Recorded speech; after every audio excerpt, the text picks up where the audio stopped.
기도하겠습니다. 주님, 오늘 우리가 함께 읽은 말씀, 그 말씀이 우리에게 역사하는 말씀, 이루어져 그 말씀대로 우리가 그 대상이 되지 않기를 소망합니다. 패역한 이스라엘에게 끊임없이 말씀하셨던 하나님의 뜻이 수천 년을 지나는 우리에게도 동일하게 선포되는 말씀이 되어 있습니다. 주님, 우리 모두가 그들과 동일한 존재가 되지 않기를 소망합니다. 오직 하나님의 말씀과 그 은혜에 사로잡혀서 성령의 충만으로 인하여 하나님의 역사만을 의지할 수 있고 하나님만을 의뢰하며 신뢰할 수 있는 하나님의 거룩한 백성이 되기를 소망합니다. 주님, 이 종의 부족함과 연약함과 허약함을 하나님 앞에 아뢰입니다.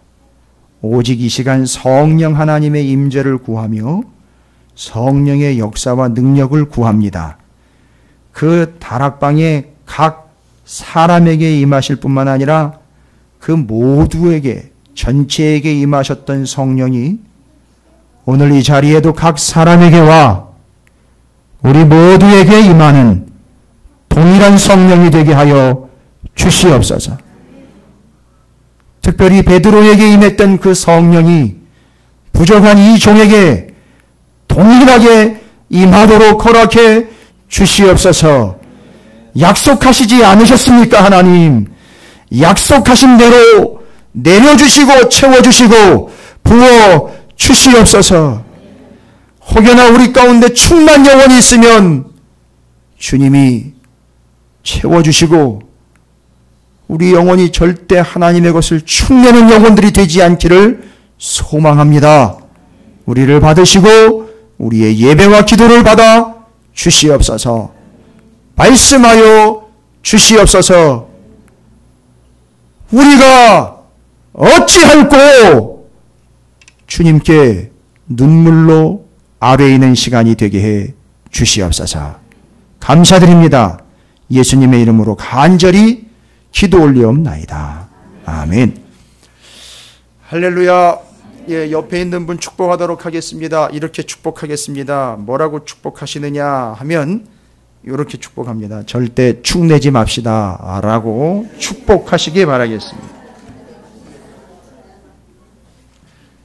그 오전 시간에 이제 민수기 31장 말씀을 우리가 나눴어요. 민수기 31장은 이스라엘 백성들에게 하나님이 미디안 왜 미디안이 나왔느냐 하면 바알부올의 사건, 그 모압이 여인들을 미인계를 써가지고 이스라엘 백성들 남자들을 꼬셨잖아요. 그래가지고 그 한꺼번에 성적인 타락을 이끌어내는 바람에 이스라엘이 하나님의 전염병에 의해서 24,000명이 한꺼번에 싹 죽어버렸습니다. 그러니까 어마어마한 일이 발생이 됐죠. 거기에 그 일에 동조했던, 그 모압 민족을 동조했던 사람들이 바로 미디안 사람입니다. 그래서 하나님이 미디안 사람들 가서 치고 와라 이렇게 약속을 하셨어요. 그래가지고 이스라엘 군대가 미디안 백성들을 치러 갔다 왔는데, 갔다 와가지고 그 전쟁에 나갔던 군인들을 숫자를 카운트를 해보니까 그 나갔던 군인들 중에 단 한 사람도 성경 말씀대로 하면 축나지 않았다라고 나와 있어요. 그 군인들 중에 단 한 사람도 축나지 않았다는 거예요. 축났다는 얘기는 빠져버리거나 손해를 보거나 잃어버리거나 망가지거나 흘러나갔다거나 없어졌거나 사라졌거나 하는 거 아닙니까? 근데 그 군인 중 단 한 사람도 축나지 않았대요. 뭔 얘기입니까? 단 한 사람도 죽은 자가 없고 단 한 사람도 건강에 축난 사람이 없었다는 얘기예요. 그래가지고 이 사람들이요, 전쟁터에서도 오는 재물을 싹 다, 이건 하나님이 우리를 살려주신 값이다. 고마워서가 아니라 이건 당연히 우리의 목숨 값이다. 이건 내가 가지고 있으면 안 된다.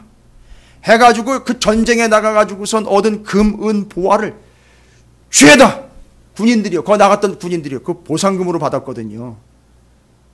싹 다 하나님 앞에 자기들 목숨 값으로 갖다가 다 갖다 바쳤어요.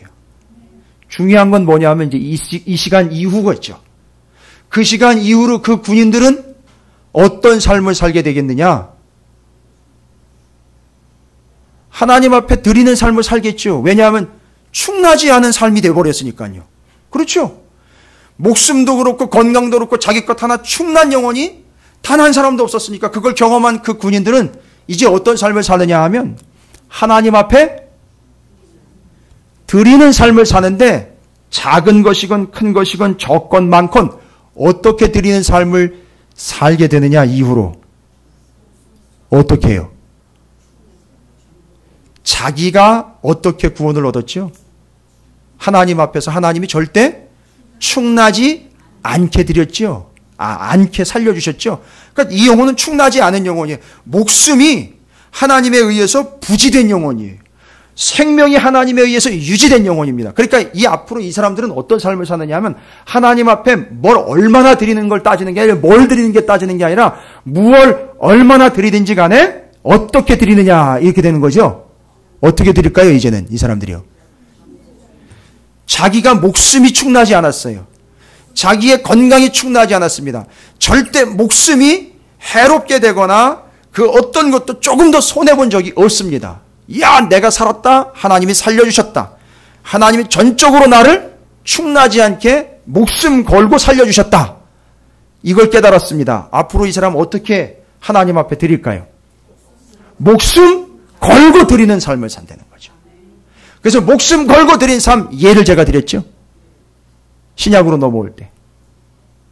목숨이라 그러니까 별로 감동이 안 오시는 것 같은데 신약 성경에 보면 가난한 과부의 두 랩돈을 보시고 주님이 뭐라고 얘기했느냐면 다른 많은 사람들이 드린 것보다 이 여자가 드린 게 더 많다. 다른 사람들은 일부를 드렸으나 이 여인은 전부를 드렸다. 이게 바로 목숨을 드린 거예요.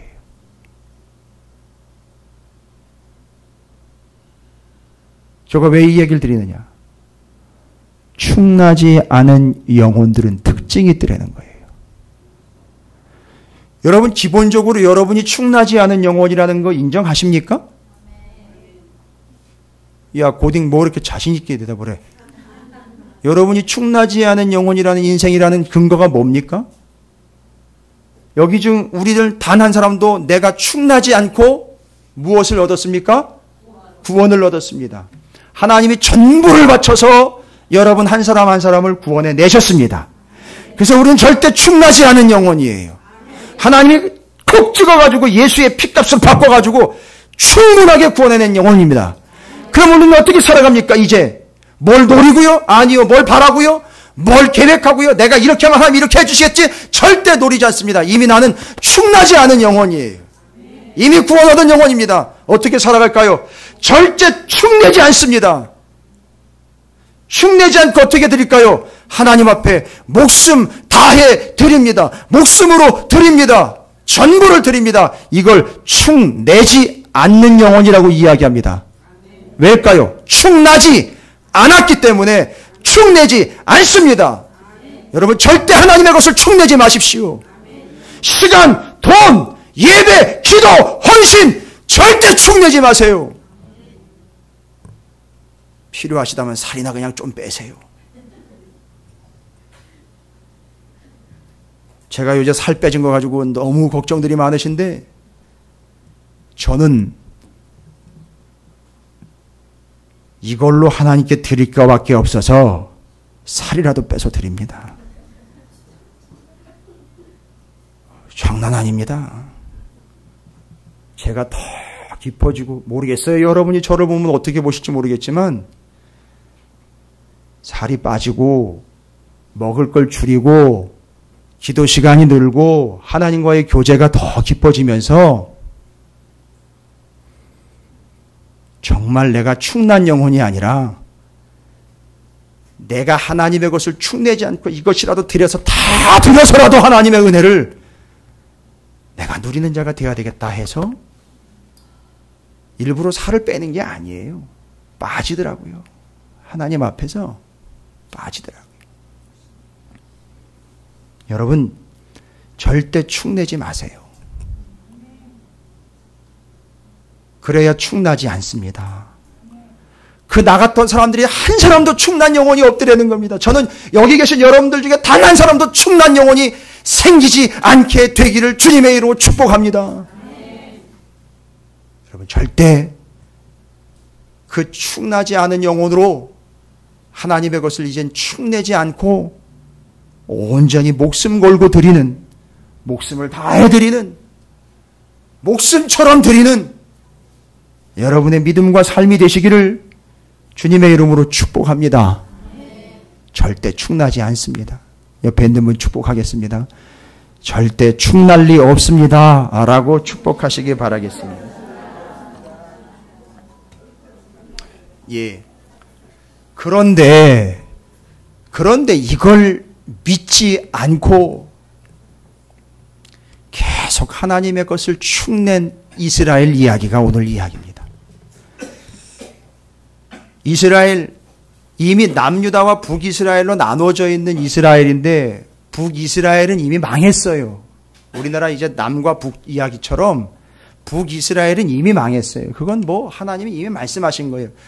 가야 할 다윗의 길, 예루살렘으로 가야 할 길을 막아버리고 산당으로 올라가고 우상 숭배하러 다른 길로 갔었던, 베델과 단으로 올라갔던 그들은 이미 다 망해버렸고요. 이제 남아있는 게 남유다인데, 여러분 오늘 보시면은요, 남유다에 대해서 에스겔이 하나님의 말씀을 받아가지고 전하는데 제일 많은 이야기를 합니다.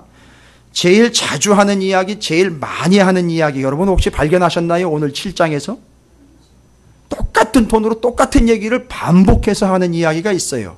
그게 핵심이겠죠? 뭐라고 이야기하는지 들으셨나요? 읽으시면서? 반복되는 내용이에요. 반복되는 내용. 메시지가 복잡하지가 않아요. 그렇지요. 다시 한번이요. 뭐라고요? 너 이제 끝났다. 이 뭔 얘기입니까? 끝났다라는 이야기로 하면 제가 좀 전에 말씀드린 걸로 하면 나 이제 너 그냥 축내버리겠다 이런 얘기인 거죠. 축나지 않았다라는 거는 반대로 너 이제 축내겠다 이런 얘기인 거죠. 무서운 얘기입니다. 보세요. 말씀하시되 끝났도다. 땅 사방의 일이 끝났도다. 이제는 내게 끝이 이르렀도다. 뭐 무섭습니다. 끝났다는 거예요. 너 이제 볼 거 없다는 얘기입니다. 네 시작은 어땠을지 모르겠지만 너 이제 끝났다는 거예요. 거기서 멈추지 않습니다. 6절 가보시면 또 끝이 왔도다. 끝이 왔도다. 끝이 너에게 왔도다. 끝이 왔다는 계속 얘기합니다. 그날이로다. 때가 이르렀고 날이 가까웠다. 아이고. 메시지는 딱 하나입니다. 너 이제 끝났다. 이런 얘기입니다.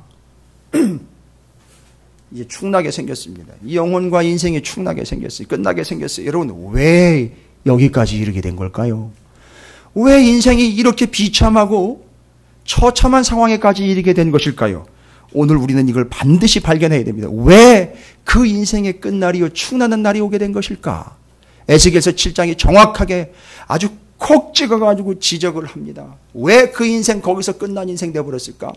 왜 축나는 인생 되어버린 걸까? 라고 이야기합니다. 10절부터 13절까지를 좀 다시 한번 보셔야 됩니다. 앞에 거는 설명이에요. 이제 끝났어.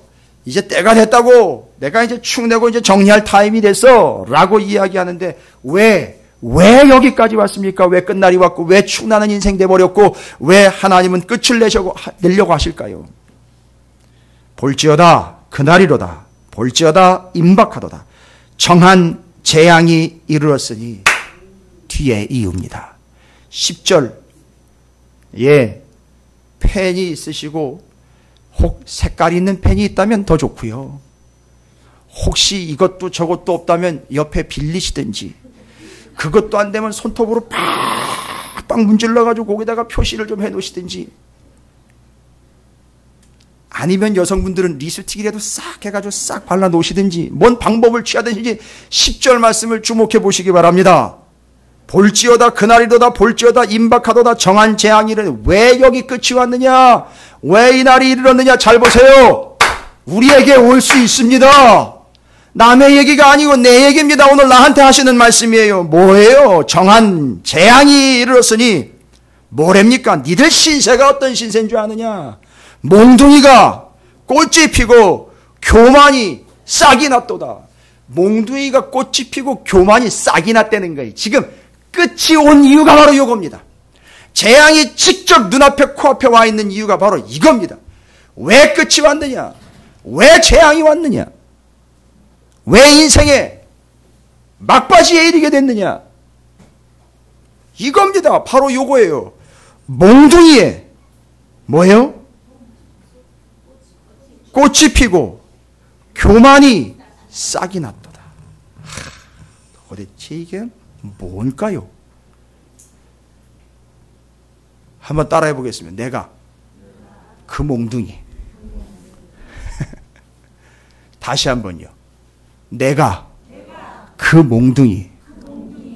근데 그 몽둥이라는 말이요, 히브리어로 마테라는 거예요. 마테. 근데 이 몽둥이는요, 어떤 특징이 있느냐면 스스로는 절대 존재할 수가 없어요. 그렇죠? 그런 게 뭐가 있습니까? 몽둥이요, 몽둥이. 이게 실물로 이야기하면. 그렇죠. 야구방망이 맞습니다. 생각을 또 해보십시오. 야구방망이는 정말 잘 다듬어진 고급스러운 방망이에요. 또 뭐가 있습니까? 예? 다디미돌. 그러네요. 좋습니다. 혼자는 존재가 안 된다고요. 잘하지도 못하고요. 빨래방맹이. 예? 지팡이. 다 이렇게 도시 출신들이시라 다른 것들은 잘 안 나오시나 봐요. 예? 홍두깨. 부지깽이. 맞습니다. 이쑤시개. 좋습니다. 이쑤시개. 그러면 나무젓가락 나오겠죠. 이야, 좋습니다. 아무리 갖다가 바닥에다가 꽂아놔도 절대 싹이 안 나는데 세상에나 거기 꽃이 피었어요. 누가 이 얘기 들으니까 할렐루야 이래야 노 땡큐입니다. 할렐루야 안 돼요. 그놈의 나무작대기에 꽃이 피니까 이놈의 몽둥이가 지가 살아있는 줄 아는 거예요. 이해가 되세요? 그놈의 나무작대기에 부지깽이에 꽃이 피었는데 이놈의 나무작대기와 부지깽이가 지가 잘난 줄 알고 있다는 얘기입니다. 넌 내 손에 쥐어진 몽둥이에 불과한데 지 잘났다고 자기 자랑을 일삼습니다. 접어놓으십시오. 그 몽둥이가 그 신세예요. 그런데 10절에 이스라엘의 형편과 니들 처지 너희들 끝났다라고 이야기한 이유가 바로 뭐냐면 너희들이 지금 무슨 몰골이냐? 몽둥이가 꽃이 피어 있는 걸 뭐 하는 거지? 이놈의 몽둥이가 자랑을 하고 있는 거죠. 천문여 권사님이 이제 눈치를 막 채기 시작을 하는데 그 이야기를 다시 한번 설명한 게 그 뒤의 이야기예요. 교만이 싹이 난 거야. 그러니까 그 몽둥이에 꽃이 핀 거는 모양으로는 꽃인데 의미상으로 보니까 뭐가 반짝반짝 피고 있는 거예요? 교만이 피고 있는 거예요. 몽둥이에 핀 꽃. 여러분 이 기가 막힌 표현 아닙니까? 죄송해요. 제가 이 몽둥이에 핀 꽃 이 부분을 이 본문을 이 에스겔 7장을 수십 번을 들었거든요. 저기 개운산에 가서 산책하다가 몽둥이에 핀 꽃, 몽둥이에 핀 꽃, 야, 몽둥이에 핀 꽃. 근데 거기는 살아있는 꽃들이 많거든요. 그 산에는. 근데 몽둥이에 핀 꽃, 몽둥이에 핀 꽃 탁 하니까 세상에 그게 죽은 주제에 잘났다고 떠들어대는 교만의 꽃이라는 걸 딱 터득을 하고는 산책을 하다가 몽둥이에 핀 꽃 교만 딱 떠오르니까 세상에 아싸 하면서 박수를 치는 바람에 지나가는 사람이 놀랐어요. 귀에는 뭘 꽂고 있는데 반응을 격하게 보이니까 저도 놀랐어요. 저도 이럴 딱 제가 딱 옆에 이랬는데 그걸 저를 보더라고 사람들이. 저 사람 왜 저러나. 바로 뭡니까? 몽둥이에 꽃이 피었는데 여러분 그 꽃이 오래 갑니까 안 갑니까? 못 가요.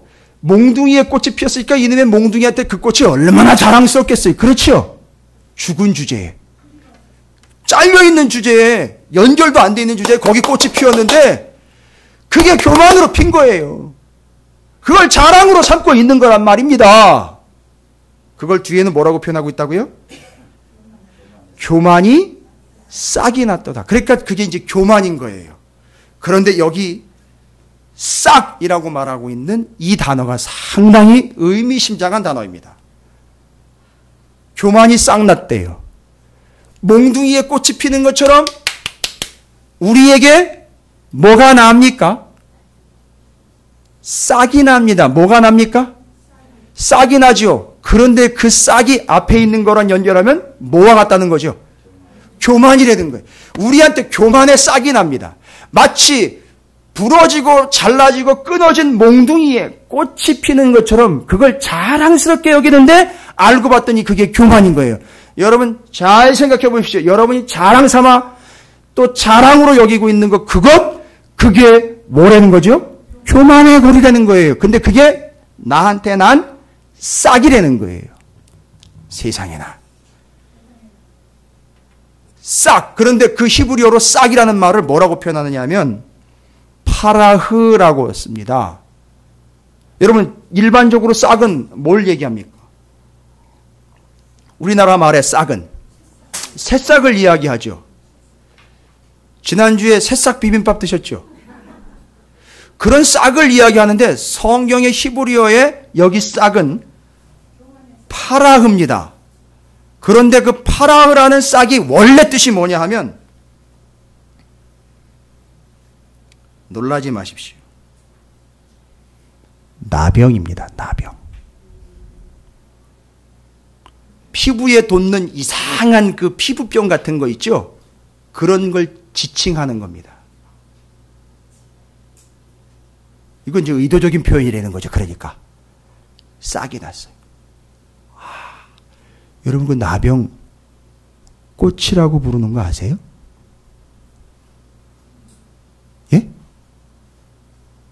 그걸 좀 표현을 직접 하기가 그러니까 그걸 꽃이라고 표현할 때가 있어요. 들어보셨나요? 그런 걸 지금 내 삶에 내 몸에 뭐가 났느냐? 싹이 났는데 그 싹이 히브리어 원래 원어 파라흐는 나병을 이야기합니다. 그러니까 지금 이스라엘 백성들의 현 처지는 무엇이 돋은 형상과 똑같다는 거죠. 온몸에 나병이 돋은 거예요. 그런데 그게 형상으로는 나병이 돋았는데 실제로 그 사람들이 어떤 상태를 몸에 나병이 돋은 것, 마치 몽둥이에 꽃이 피고 싹이 돋은 것처럼 표현을 했느냐면 그 사람들이 어떤 상태예요? 교만한 상태를 싹이 난 곧 나병이 온몸에 번진 것으로 이야기를 합니다. 여러분,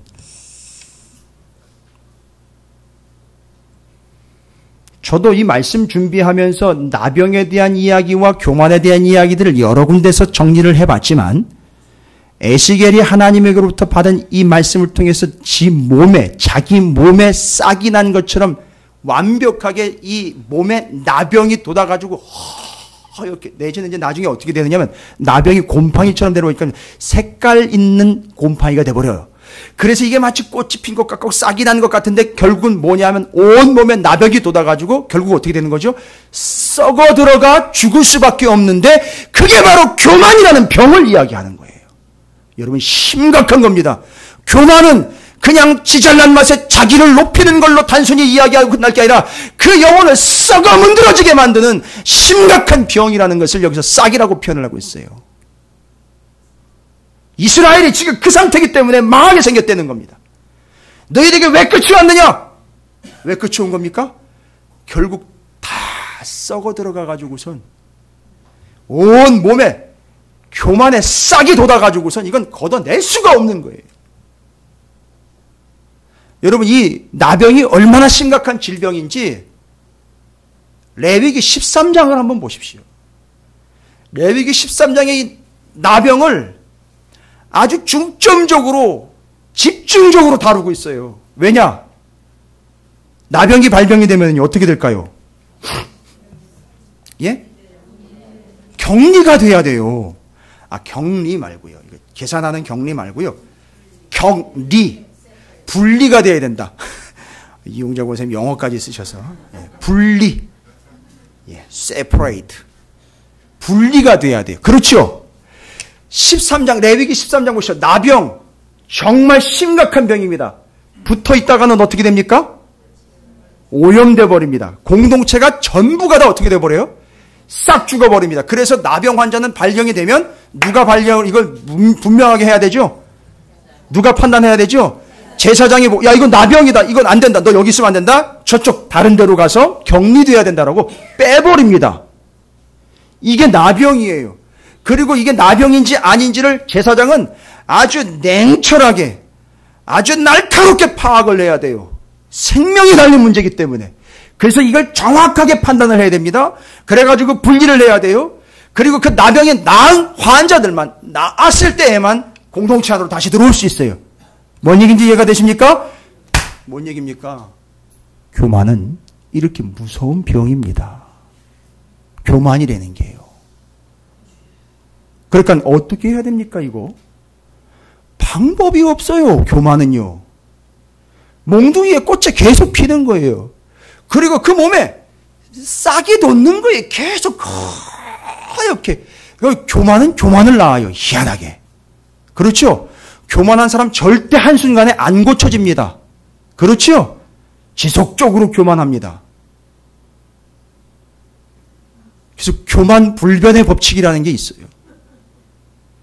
그게 싹이 돼가지고 계속 나병처럼 썩어 들어가게 합니다. 그래서 잠언서 16장 18절 교만은 기억나십니까? 패망의 선봉이라고 그래요. 이 교만이 그렇게 심각한 병입니다. 그래서 사람 썩게 만드는 거예요. 그러면요, 명확하게 판단하는 것 외에 처리법은 뭡니까? 어떻게 해야 되죠? 분리바뀌는 방법이 없어요. 여러분, 다른 거 보지 마시고요. 정말 교만이다 싶으면 빨리 떨어지세요. 큰일 납니다. 이건 교만이다 싶으면 빨리 분리하세요. 떨어지세요. 죄송합니다. 교만한 자와는 당분간 교제하지 마십시오. 됐습니까? 죄인과 교제하지 말라는 이야기는 제가 안 드려요. 그러나 교만한 자와는 교제해서는 안 됩니다. 격리해야 돼요. 그러면 이거 어떻게 해결해야 됩니까? 옛날에는요, 나병 환자 그냥 격리시키고 죽을 때까지 쳐내버려뒀어요. 얼마나 안타깝습니까? 그냥 죽어라고 쳐내버려두는 거 아닙니까? 그러나 하나님의 말씀은 이 교만까지도 치료의 법을 주셨어요. 할렐루야. 그 나병이 예수에 의해서 치료당하는 것처럼 이 교만의 병도 치료의 법을 주셨어요. 그러나 여러분은 치료가 불가능합니다. 스스로 하려고 하지 마세요. 교만은 일단 격리가 돼야 돼요. 그 과정이 필요합니다. 그럼 목사님이 교만이 뭡니까? 자, 그럼 이제부터 이 교만의 실체에 대해서, 심각성에 대해서 제가 설명드렸어요. 몽둥이에 꽃이 피고 싹이 나는데 그 싹이 뭐냐? 나병꽃이에요. 그래서 그게 번지는 겁니다. 그래서 교만은 나병이에요. 그냥 내버려두면 죽습니다. 제일 좋은 방법은 교만한 것 쳐내버려 두는 거는 끝까지 그냥 그렇게 교만하게 뒀다가 죽게 내버려 두는 게 제일 비참하고 제일 우선적인 처리법밖에 없어요. 그러나 그렇게 내버려 두면 안 되겠죠. 살려야지요. 그것도 살려야지요. 근데 쉽지 않아요. 여러분, 남 얘기하지 말고 나부터 보세요. 혹시 나한테 싹이 나 있는 건 아닌지, 그 교만의 싹이 나를 지금 엄습하고 있는 건 아닌지 좀 돌아보십시오. 그럼 교만이 뭐냐? 이제 그걸 얘기를 드려야 돼요. 오늘 핵심은 요거예요. 교만의 본질을 이해하셔야 돼요. 지금까지 여러분께서는 이 교만의 본질에 대해서는 아마 설명을 안 들어보셨을 거예요. 교만은 그냥 자기를 잘난 척하며 자기를 높이고 남을 낮추고 하는 뭐 이런 행위쯤으로 이해하셨을 거예요. 아닙니다. 교만을 잘 정리하시기 바랍니다.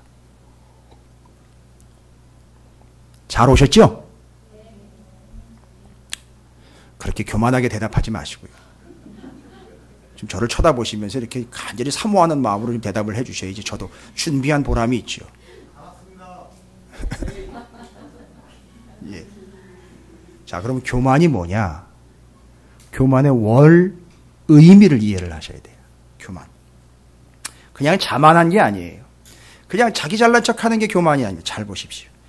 교만이라는 말 좀 어려울 수 있지만 왜 어려워야 되느냐 하면 우리가 알려고 하지 않았기 때문에 어려운 것이고 알려주지 않았기 때문에 어려운 거예요. 그러나 알아야 됩니다. 교만이라는 말은 히브리어, 구약 성경을 기록한 원래 언어죠. 히브리어로 인하면 교만이라는 말은 자론이라는 말이에요. 자론. 아, 또 우리 목사님 또 히브리어 시작됐네. 그런데 이 자론, 교만이라는 말은 어디서 왔느냐 하면 복잡한 게 아니라 히브리어는 그 어원이라는 게 있어서 이렇게 어디서 오고 어디서 오고 어디서 오고 이런 게 좀 중요해요. 근데 이 교만이라는 말로 해석된 이 허풍이라든지 이거 자기 자랑 요거 이 자론이라는 말은 어디서 왔느냐면 주드라는 말에서 왔어요. 주드. 자, 그러면 주드라는 말을 이해를 해야 돼요. 주드. 주드라는 말에서 자론이라는 말이 왔어요. 그걸 우리는 교만이라고 해석을 해놓은 거예요. 그러면 주드라는 단어가 무슨 의미인지를 먼저 알아야 돼요. 그러니까 그게 교만이니 그걸 의미한다는 거죠. 그러면 주드라는 말이요, 재미있는 단어예요. 전혀 교만이라는 말과는 어울리지 않는 것 같은데 거기서부터 교만이라는 말이 왔어요. 개봉박도. 주드라는 말은 뜻이 뭐냐 하면 끓는다. 첫 번째 끓는다. 끓어오른다.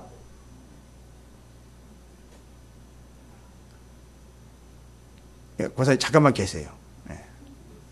좋습니다. 그 자세는 좋습니다. 근데 이제 일단 마음으로 가기 전에 우리 일상생활에서 왜 끓는 거 있죠. 우리나라에도 속담도 이런 표현이 있어요. 끓어올라요. 퍽퍽거리면서 끓어오릅니다. 눈치채셨죠? 끓는다라고 이야기할 때 맞아요. 속 끓는다라는 말도 많이 쓰지만 표현상 이걸 많이 끓는다라는 것을 끓인다. 음식. 죽 끓여 보셨습니까? 예? 매일 끓이셔요? 그러면 이제 권사님은 더 확실하게 아시겠다. 죽이 끓을 때 어떻든가요? 죽 나름이에요. 아니, 일반적인 걸 얘기 드리는 거예요. 일반적인 걸. 그러나 나름이겠지만 잘 보십시오. 죽은 쌀이 들어가가지고서 이게 녹말이 나오기 때문에 끓이면 어떤 특징이 있느냐 하면 끝까지 한번 끓여보세요. 어떻게 돼요? 끓어? 그 다음에 제가 예전에 죽 한번 끓여봤는데요.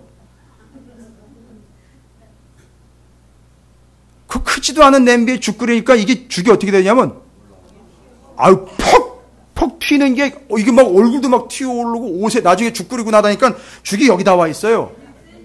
그렇죠. 그러니까 이게 죽이 퍽퍽 튀고 끌어올리고 넘칩니다. 여러분, 우리나라 속담에 무슨 표현이 있습니까? 예? 변덕이 죽 끓.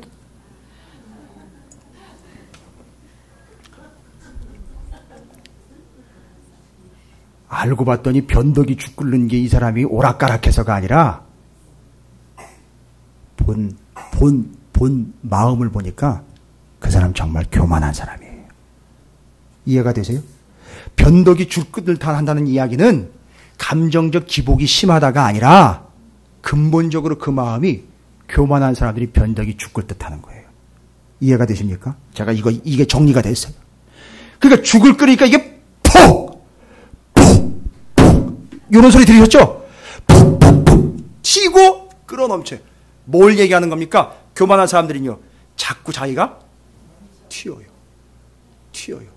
높아지려고 튀고 끌어오르고 금방 끓고 금방 넘치고 계속 튀어오릅니다. 뭔 얘기? 자기가 자꾸 튀어오르려고 그러는 거예요. 마치 죽 끓는 거랑 똑같은 거예요. 계속 튀어요. 자기가 높아진다고요. 자꾸 튄단 말입니다. 높은 데로 자기가 올라가요. 이게 교만을 이야기할 때 죽 끓다라는 표현으로 주드라는 말이 바로 요걸 담고 있어요. 교만이 그걸 얘기합니다. 그러니까 교만이라는 말을 들을 때에는 뭘 자꾸 떠올리시라고요? 죽 끓이는 거, 죽 퍽퍽 튀는 걸 생각하시면 돼요. 그러니까 자기 스스로가 자꾸 튀는 거잖아요. 그렇죠? 끌어 넘치는 거죠, 자꾸. 조절이 안 되죠? 바로 그걸 얘기하는 거예요. 죽 끓듯 퍽퍽 튀는 거예요. 올라가는 거. 자기가 자기를 스스로 높이면서 자기가 자꾸 끌어오르는 거예요. 넘치는 거예요. 변덕이 죽 끓듯 한다. 이건 단순한 속담이 아닙니다. 이게 성경에서 나온 거예요. 분명해요. 그가 바로 교만한 자이기 때문에 그런 현상들이 나타나는 거예요. 이랬다 저랬다. 금방 식는다? 아니요. 은혜가 금방 식었다. 노 땡큐입니다. 금방 식는 게 아니에요. 그 사람 근본적으로 교만하기 때문에 은혜가 지속이 안 되는 거예요. 답은 다 나왔어요. 지속이 안 되는 거예요, 그게. 교만하기 때문에 지속이 안 되는 겁니다. 왜요? 자기 혼자 튀어야 되거든요. 자기 혼자 알아서 하거든요. 내가 이렇게 해도 된다는 거거든요. 계속 튀는 거예요. 자기 혼자 죽 끓고 있는 거예요. 그 다음에 두 번째 뜻이 있어요. 주드라는 말에 첫 번째는 그게 죽이 끓다 끌어오른다라는 뜻이 있고 더 재미있어요. 그래서 제가 죽 끓는 걸 얘기를 했어요. 두 번째 뜻은 뭔지 아세요? 알아두세요. 요리한다라는 뜻이에요. 요리한다. 우리 저 김금래 권사님이 씩 웃으시던데 저분이 요리사 아니에요. 그런데 교만이라는 말 뜻 안에 요리한다라는 말이 있어요. 뭔 얘기일까? 그렇지요. 맞아요. 그런 얘기예요. 사람들을 우리가 표현하죠. 자꾸 요리한다. 내 멋대로 조절한다. 됐습니까? 그러니까 요리사가 나쁘다는 얘기가 아니에요. 이거 오해하시면 안 돼요. 큰일 납니다. 우리나라에 지금 요리사들이 산책 뜨고 있는데 그 요리사들 다 교만하다는 얘기니까 그게 아니고 요리사들이요. 요즘에 잘 나가는 요리사들은 자기가 알아서 하는 부분도 있지만 거기까지 올라갔을 때는 뭐를 따라온 거죠? 예? 정확하게 이야기하면 레시피 따라온 거예요. 그렇죠? 레시피. 정해진 매뉴얼이 있기 때문에 그거 따라온 게 거기 온 거죠. 근데 요리사라고 왜 이야기를 했느냐 하면 자기 마음대로 넣었다 뺐다 사람들도 어떻게 하려고 그래요? 자기가 요리하고 조리하려고 한다는 얘기죠. 그럴 때 이야기하는 거 더 중요한 건 뭐냐 하면 잘 보십시오. 이스라엘 사람들이 하나님 앞에 제사할 때 드리는 제물 있죠. 이제 요거랑 연결이 돼야 돼요. 여러분 하나님 앞에 제사하여 드리는 제물 있지 않습니까? 제물로 쓰이는 거는 소도 있고 양도 있고 염소도 있고 다 있죠. 여러분 그 제물의 특징이 뭔지 아십니까? 절대 제물은 그 다음 두 번째 절대 제물은 그건 이제 그때 다른 거고요.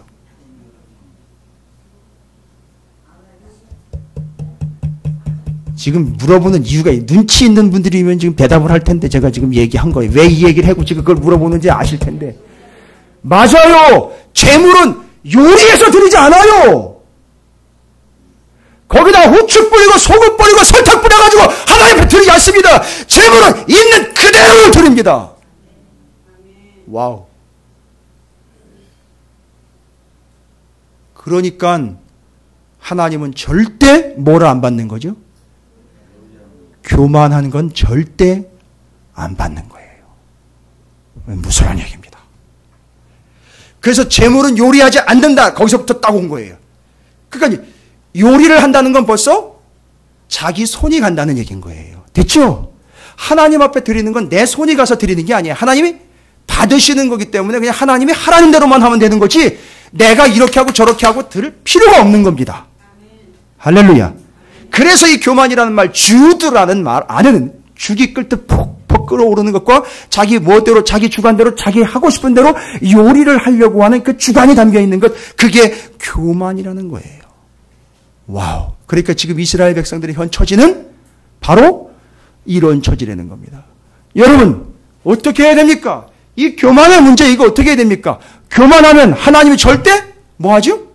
받지 않는 겁니다. 결국 교만의 끝은 뭡니까? 패망이요. 죽음입니다. 이거 해결해야 되지 않습니까? 때가 됐어요, 지금. 이스라엘에게 때가 왔습니다, 여러분. 망할 때가 됐어요. 왜 망했는가 봤더니 결국 딱 한 단어로 설명됐죠? 그들이 뭐 하기 때문이죠?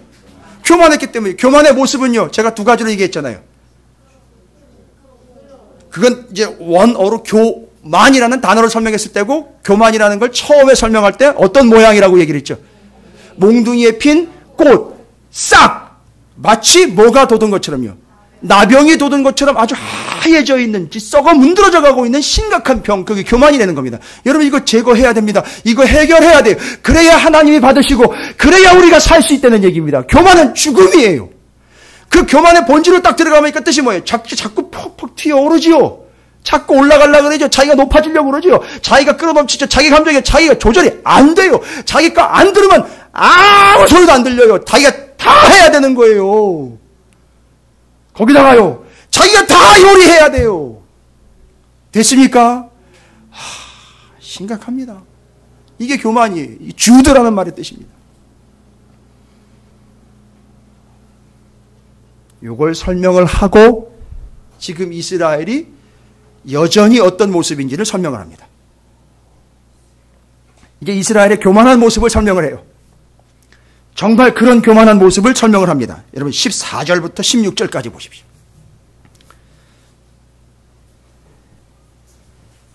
이 사람들이 교만하다는 건 이제 증명이 됐지요. 근데 여전히 교만한 그들의 현재 모습을 지적을 해 주십니다. 14절부터 16절까지 보면 그들이 나팔을 불어 온갖 것을 준비하였을지라도 전쟁에 나갈 사람이 없나니 이는 내 진노가 그 모든 무리에게 이르렀습니다. 밖에는 칼이 있고 안에는 전염병과 기근이 있어서 밭에 있는 자는 칼에 죽을 것이요 성읍에 있는 자는 기근과 전염병에 망할 것이며. 자 보십시오. 적들이 쳐들어와 가지고 지금 어떻게 해야 되는 상황이 되어버렸죠? 16절에 보면은요, 도망을 가야 되는 처지가 되어버렸죠. 그런데 잘 보세요. 도망을 가는데 어디로 도망갑니까? 예? 도망가는데 어디로 갔다고요? 여러분 산 위는요, 지난 시간에 얘기했잖아요. 산당이 아니 여전히 지금 어디로 올라가고 있어요? 그 어려운 상황에서도 산당, 우상 세워놓고 하나님 겸하여 세우고 자기가 높아지려고 했던 그 산당으로 결국은 어려운 상황인데도 어디로 올라가 버려요? 산당으로 올라가 버렸어요. 왜 거기로 올라갔는지 이해가 되십니까? 절대 자기 자존심은 포기하지 않겠다는 거지요. 그리고 거기 올라가면 뭐가 원래 있죠? 우상이 있지요. 그리고 거기 올라가면 하나님도 겸하여 섬겨놓은 하나님 신상도 있는 거죠. 자기들이 만들어 놓은 거죠. 그러니까 올라가서 뭐 하라는 거죠? 내가 죽게 생겼으니까 우상과 하나님 둘 중 하나는 빨리 조치를 취해서 나를 살려내려는 거예요. 와우, 이 세상에 여전히 어디로 올라가고 있어요? 산당으로 올라가 있는 거예요. 계속 그런 문제가 생겼는데도 계속 산당으로 올라가는 거. 뭔 얘기입니까? 자기가 계속해서 뭐 하려고 하는 거죠? 높아지려고 하고 있는 거예요. 자기는 절대 내려오려고 하지 않는 거예요. 하나님이 치겠다라고 이야기하면 어떻게 될까요? 너 이제 끝났어라고 이야기하면은요, 이제 때가 됐어라고 이야기하면 어떻게 해야 될까요?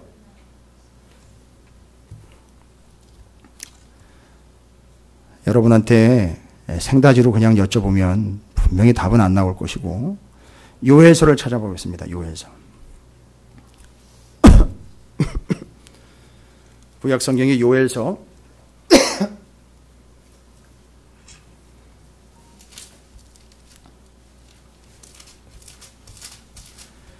요엘서가 어디 있느냐 하면 1271쪽 1271쪽입니다.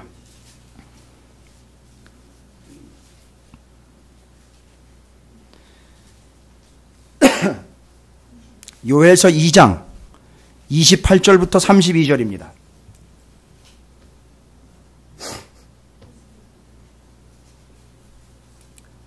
구약성경 1273쪽 혹은 이쪽 해서 요엘서 2장 28절부터 32절까지의 요엘 선지자가 이야기한 내용입니다.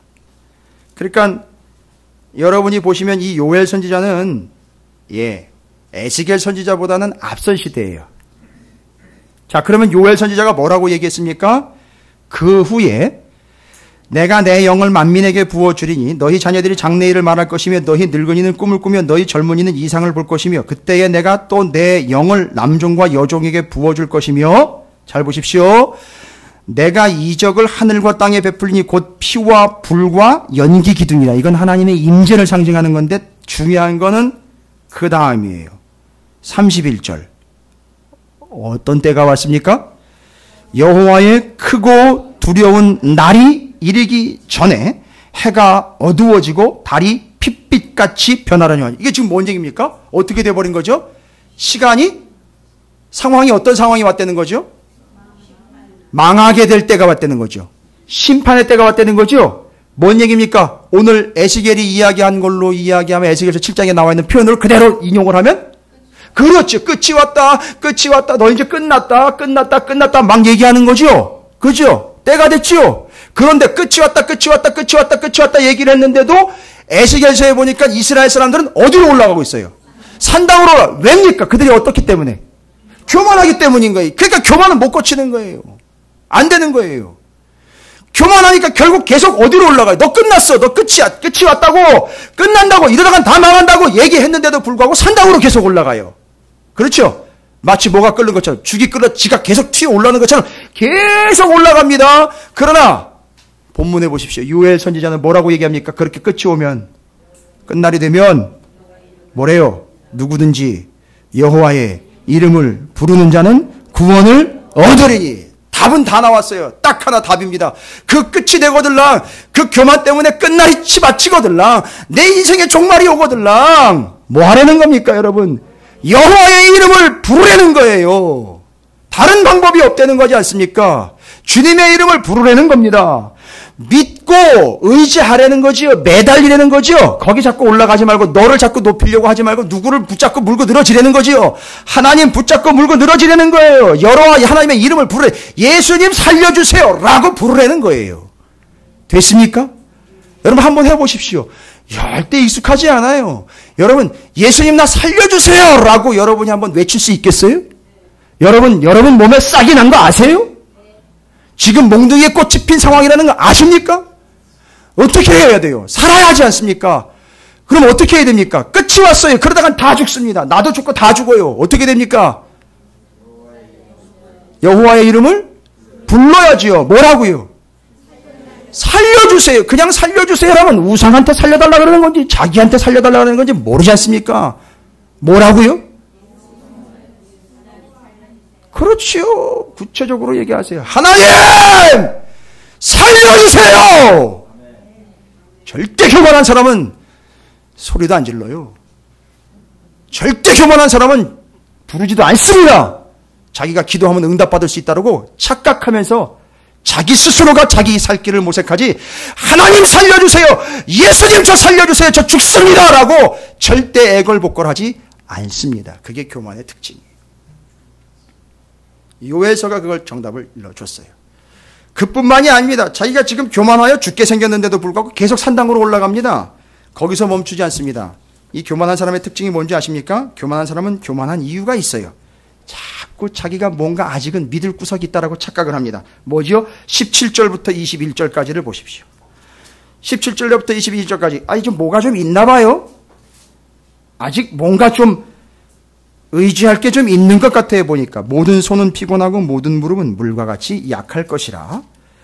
그들이 굵은 배로 허리를 묶을 것이요 두려움이 그들을 덮을 것이요 모든 얼굴에는 수치가 있고 모든 머리는 벗어진 머리가 될 것이며 그들이 잘 보시죠. 19절입니다.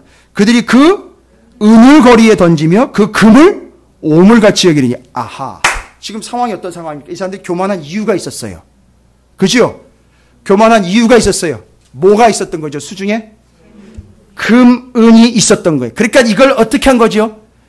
야, 끝까지 고고? 야, 나 그래도 좀 먹고 살 거 좀 있어.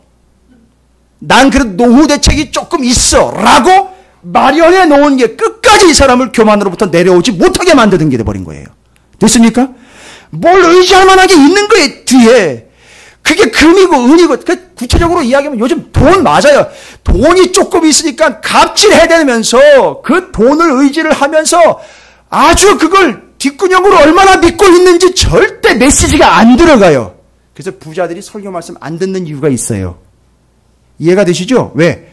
돈이 워낙 많으니까 그걸 믿고 의지하고 있기 때문에 부자들은 절대 교회 안 나와요. 여기 있는 사람 다 가난한 사람들이라는 얘기. 스스로 부자라고 여기는 사람들은 절대 주님을 부르지 않습니다. 그렇겠죠? 그러니까 그걸 의지하고 있으니까 절대 그 교만을 내려놓을 리가 없습니다. 그러니까 그 사람을 교만하게 만든 게 뭐예요? 조금 의지하고 있는 거예요. 그거. 조금 여유 있는 거 그거예요. 하나님이 남들보다 조금 여유 있게 주신 건 그걸 책임으로 더 헌신하라고 주셨는데 이 사람은 뭐예요? 그걸 갖다가 자기 자랑으로 삼은 거예요. 그게 교만의 선봉이 되어버린 겁니다. 지금 이스라엘의 현 상황을 지금 얘기 드리고 있는 거죠? 그들이 현재 지금 교만한 모습을 이야기하고 있는 거예요. 산 꼭대기로 계속 올라갑니다. 거기다가요, 뭘 의지합니까? 금과 은이요. 자기가 조금 남들보다 여유 있는 거 그것도 그 의지해요 또. 아이고 말도 마십시오. 성도들 앉아가지고 얘기하는 거 들어보면 자식 자랑에 재산 자랑에 부동산 자랑에 차 타고 가다 보면 제가 너무 상처받은 이야기 제가 몇 번만 하면 10번만 하면 한 100번쯤 하는 것 같은데 성도들 모시고 제가 부목사 시절에요. 성도들 모시고 다녀요. 성도들을 모시고 다닌다고요. 왜인 줄 아세요?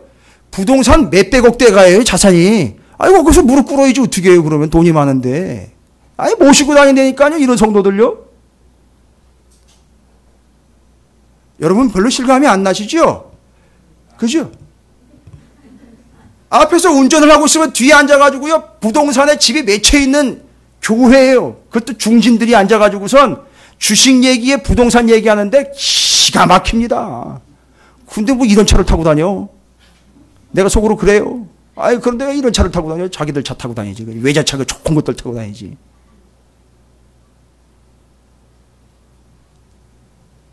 절대 안 내려옵니다.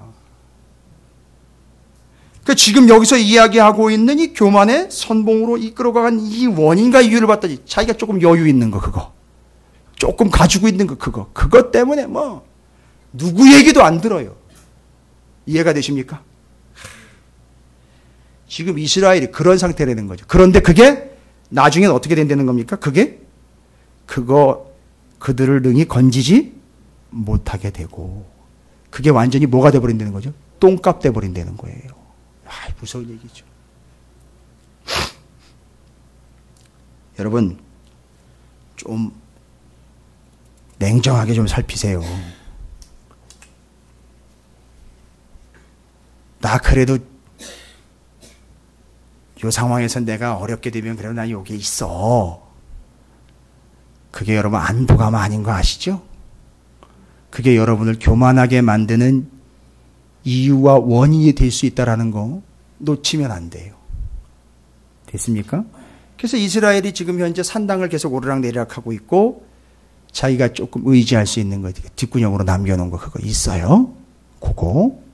그게 자기를 교만하게 만든 거예요. 그 다음에는요. 22절부터 24절까지 이스라엘이 무슨 짓을 했는지 보십시오. 내가 또 내 얼굴을 그들에게 돌이키리니 그들이 내 은밀한 처소. 여러분 여기 은밀한 처소가 뭔죠? 성전이에요. 성전을 어떻게 했대요? 더럽혔대요. 포악한 자도 거기 들어와서 그러니까 나중에는 적들도 쳐들어와 가지고 이걸 더럽히는 거예요. 그러니까 말하자면 오늘로 치면 이게 교회예요. 교회를 더럽히고요. 외부의 세력들도 들어와 가지고 교회를 지저분하게 만드는 거예요. 너는 쇠사슬을 만들라. 이는 피 흘리는 죄가 그 땅에 가득하고 포악이 그 성읍에 찼음이라. 내가 극히 악한 이방인들을 데려와서 그들이 그 집을 점령하게 하고 강한 자의 교만을 그치게 하리니 그들의 성소가 더럽힘을 당하리라. 왜요? 그 성소를 어떻게 했으니까? 더럽혔으니까.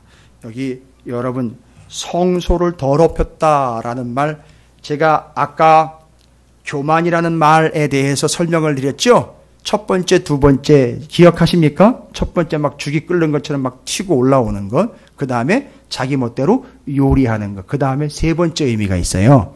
그게 바로 뭐냐면 무법천지라는 뜻이에요. 무법천지. 여러분 교만한 사람 특징들 아시죠? 예, 하나님 말씀이라고 얘기해도 안 들어요. 자기 멋대로 하지. 제가 많이 봤어요. 교회를 여러 군데 다녀봤는데 엉망진창이에요. 아주 무법천지예요. 회의 시간에 보면 더 엉망이에요. 말씀은 온데간데 없고, 그러니까 무법천지라는 게 뭐냐면 말씀이 있는데 작용을 못하는 거예요. 그리고 자기가 떠드는 대로 작용을 해요. 사람들이 의견 내는 대로 작용을 해요. 그런데 그게 어떻게 된 거냐면 이 하나님의 성소가 뭐가 돼버렸죠? 무법천지가 돼버렸어요. 하나님의 성소는 뭐에 의해서 가야 되는데?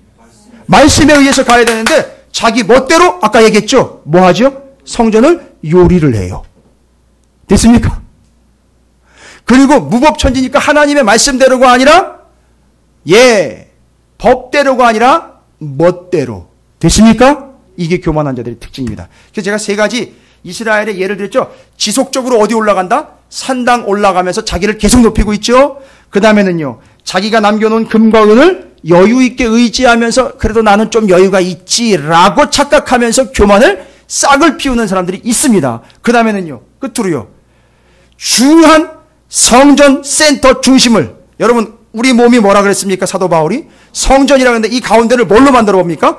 무법천지로 만들어 버리는 거예요. 하나님의 말씀이 아닌 자기 멋대로, 자기 생각대로, 세상의 법대로 이 성전을 더럽히고 있다라는 게 그게 바로 교만의 증거라는 거예요. 무법천지가 돼버린 거예요. 지금 교회 안에도요 무법천지가 돼버렸어요. 무법천지는 다른 게 아니라 하나님 말씀 빼고 법대로가 아니라 멋대로 가는 거예요. 그게 교만의 모습인 겁니다.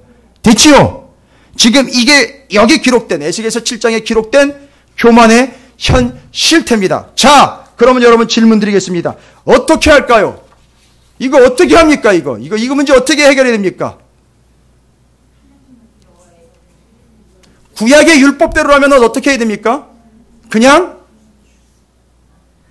죽게 내버려 두는 것 외에는 방법이 없어요. 그런데 신약은 그렇지 않습니다. 분명히 예수님은, 자, 이제 그걸 근거로 말씀드립니다. 예수님은 무엇을 직접 고치셨지요? 나병을 직접 고치셨어요. 그러면 답은 딱 하나예요. 이 병을 고칠 수 있는 유일한 방법은 이 병을 유일하게 고칠 수 있는 분은, 이 병을 고칠 수 있는 유일한 치료제는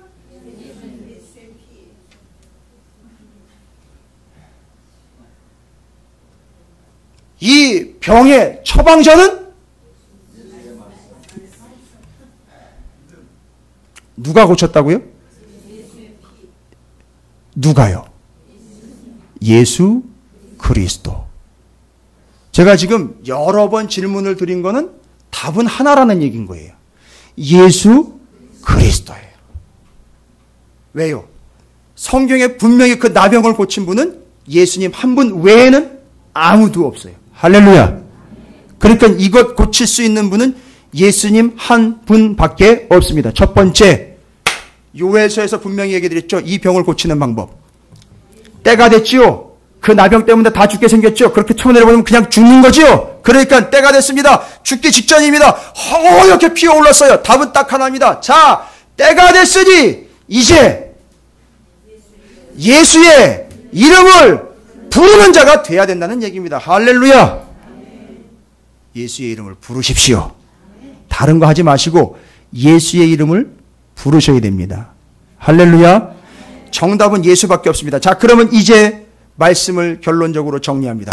이 교만 때문에 나병이 번져가지고 썩어 문드러져 죽게 되기 직전의 상황인 우리 교회와 성도들의 현실을 정확하게 간파하여 이젠 치료해야 되는데 어떻게 치료합니까? 이 나병과 같은 병, 뭐라 그랬죠? 교만 때문에 이스라엘 망하게 됐고 오늘날 교회와 성도들도 이 교만 때문에 무너지게 생겼습니다. 해결해야 됩니다. 교만은 아까도 얘기 드렸죠. 자기가 요리하려고 하는 요리사로 자꾸 나서고 자기가 스스로 자꾸 튀어올라 끌어넘치는 폭폭 튀어올라가 자기 주도적이고 자기 먼저고 자기 우선이고 자기 중심이고 자기가 최고로 높아져야 되는 이 심각한 병, 그렇습니다. 이걸 어떻게 고칠까요? 오직 예수 외에는 답이 없습니다. 할렐루야. 어떻게 해야 될까요? 자기가 자꾸 튀어오르지요. 자기가 요리사인 거지요. 그러면요, 누가 요리사가 되어야 될까요? 그렇지요. 예수 그리스도가 요리사가 되어야 됩니다. 할렐루야. 그러면 그 얘기는 뭡니까?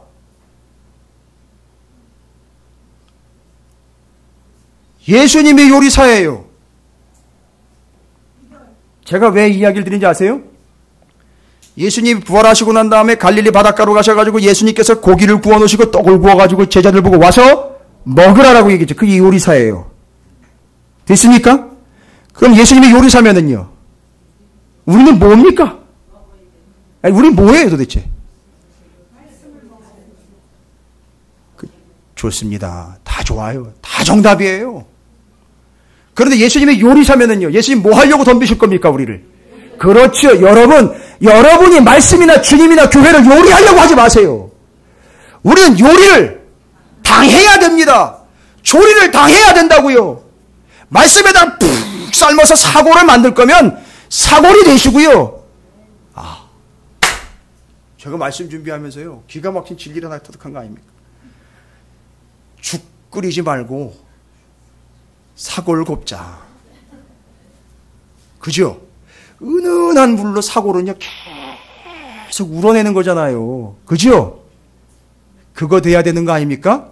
지금 우리 찾으시는 교회가 죽 끓이는 게 아니라 지금 사골 꽂는 거 아십니까? 3년 동안 구웠어요, 지금. 됐습니까? 주님이 요리사인 거예요. 한번 따라해보세요. 주님이 요리사. 그럼 우리는 어떻게 해야 된다고요? 그냥? 그님이? 저 주님 분명히 그님이라 그랬어요. 네, 오해하시면 안 돼요. 그분이 어떻게 하시는 대로요? 요리하시는 대로 가면 돼요. 주님은 절대 주님 멋대로 요리하시지 않습니다. 주님한테는 뭐가 있어요? 레시피가 있어요. 그게 바로 뭐예요? 말씀이에요. 그러니까 하나님이, 주님이 우리를 어떻게 요리하신다는 거죠? 말씀으로 요리하세요. 그럼 여러분, 말씀에 의해서 졸여질 때도 있고 튀겨질 때도 있고 볶아질 때도 있어요. 목사님 왜 나를 자꾸 볶아요? 들들 볶아요. 그거는요, 땅콩이니까 구워 먹어야지요. 그거는요, 왜 자꾸 나를 들 삶습니까? 그건 콩장 해 먹어야지요. 하니까 그때 주님이 조리법이 달라요. 그러나 요리사는 예수님인 거예요. 그러니까 우리는 예수님께 우리를 맡겨야 돼요. 할렐루야. 주님이 요리사 인정하시기 바랍니다. 그 교만의 특징이 뭐라 그러죠? 자꾸 그러니까 우리를 스스로가 자기를 높이는 거죠. 답은 딱 하나예요. 정확한 것. 주님이 요리사이고 조리사입니다. 해답입니다. 그러니까 이제 우리는 교만한 것 인정해야 되죠. 그리고 살려면은요, 우리가 자꾸 높아지려는 교만이 있으니까 철저하게 이제 이 순간 이후로부터는 우리가 높아지는 게 아니라 이젠 애쓰세요. 노력하셔야 된다고요. 이젠 돼요. 괜찮아요. 왜냐하면 예수 그리스도께서 오셨기 때문에 할 수 있어요. 해야 됩니다. 누구를 높여야 됩니까? 오직 예수만 높이시면 되는 거예요. 할렐루야. 오늘 예수님이 요리사 되시고 이제 가장 높여지시고 그럼 다 끝났네요. 세 번째, 자기 감각 믿지 마세요. 저도 집에서 가끔 요리를 합니다. 가끔이요. 근데 저한테는 뭐가 없느냐면 레시피가 없어요. 그냥 나는 대로 넣어버립니다. 절대 그렇게 하지 마세요. 신앙생활은 그게 아니에요. 신앙생활은 반드시 뭐를 따라야 된다? 레시피, 말씀을 따라야 돼요. 할렐루야. 그래서 여러분, 이게 레시피예요. 주님이 요리사입니다. 우리는 그의 손에 붙잡힌 몽둥이가 아니라 재료예요. 그러면 주님이 요리하시는 대로 맡기시면 됩니다. 그리고 우리가 해야 할 유일한 하나는 조리사이시며 요리사이신 그 예수 그리스도를 무조건 이제는 제일 높이는 거예요. 그래야 내가 낮아지기 때문에 그렇습니다. 할렐루야. 예수를 최고로 높이시기 바랍니다. 예수를 제일 우선으로 삼으시기 바랍니다. 예수님이 제일 높아질 수 있도록 여러분이 주님을 최선으로 삼으시기 바랍니다. 그게 교만을 극복하는 유일한 방법입니다. 다른 방법 없습니다. 주님이 요리사가 되셔서 말씀을 통해 여러분을 조리하실 겁니다.